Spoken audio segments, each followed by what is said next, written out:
Hi friends, ఎలా ఉన్నారు? బాగున్నారా? చాలా రోజుల తర్వాత వీడియో అప్లోడ్ చేయాలని వీడియో చేస్తున్నానండి. చిన్న అకేషన్లో అందరం కలిసాము, కూర్చొని భోజనం చేస్తున్నాము. చూడండి, నిమ్మకాయ పులిహోర చేసామండి. అలాగే నాటుకోడి పులుసు, గారెలు చేసామండి. నాటుకోడి పులుసు గారెలు కాంబినేషన్ కదండి, అందుకే గారెలు చేసాము. ఈ విధంగా కూర్చొని అందరము వడ్డించుకొని తింటున్నామండి. చాలా టేస్ట్గా ఉన్నాయి, చాలా బాగా కుదిరాయండి వంటలు కూడా. చూడండి ఎలా ఉందో. ఆకులో పులిహార, నాటుకోడి పులుసు, గారెలు చాలా టేస్ట్గా ఉన్నాయండి, చాలా బాగున్నాయి. ఎలా ఉన్నాయో మీరు చూడండి ఒకసారి. చూడండి, గారెలు ఎంత చక్కగా కనపడుతున్నాయి కదండి, లుక్ కూడా చాలా బాగుంది. అలాగే కుక్కర్లో నాటుకోడండి, ఇలా వండి కూర్చొని అందరము లంచ్ చేస్తున్నాము.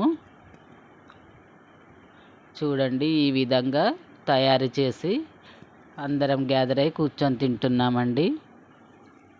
అలాగే పిల్లలు డైనింగ్ టేబుల్ మీద కూర్చొని తింటున్నారు, మేమందరం కింద కూర్చున్నాము.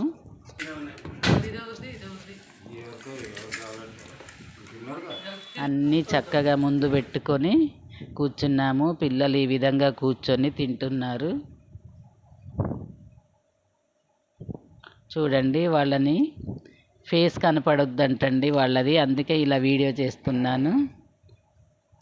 ఎంత చక్కగా తింటున్నారు కదా, ముక్కలు, గారెలు, ముక్కలు. చేతులు కనపడుతున్నాయి, మూతులు కనపడట్లేదు. చూడండి, కర్రీ కూడా ఎంత లుక్ ఉంది కదండి. అలానే డైనింగ్ టేబుల్ మీద చూడండి, కొంతమంది డైనింగ్ టేబుల్ దగ్గర కూర్చొని తింటున్నారు. వడ్డించే వాళ్ళు వడ్డిస్తున్నారు, వాటర్ పట్టే వాళ్ళు వాటర్ పడుతున్నారండి, వాటర్ ఇస్తున్నారు. ఈ విధంగా కూర్చొని అందరము తింటున్నాము. అలాగే గారెలు వేసేవాళ్ళు కిచెన్లో గారెలు వేస్తున్నారండి, వాళ్ళు కూడా కొంచెం కనిపిస్తున్నారు. చూడండి, వాళ్ళు వేడివేడిగా గారెలు వేస్తున్నారు అక్కడ.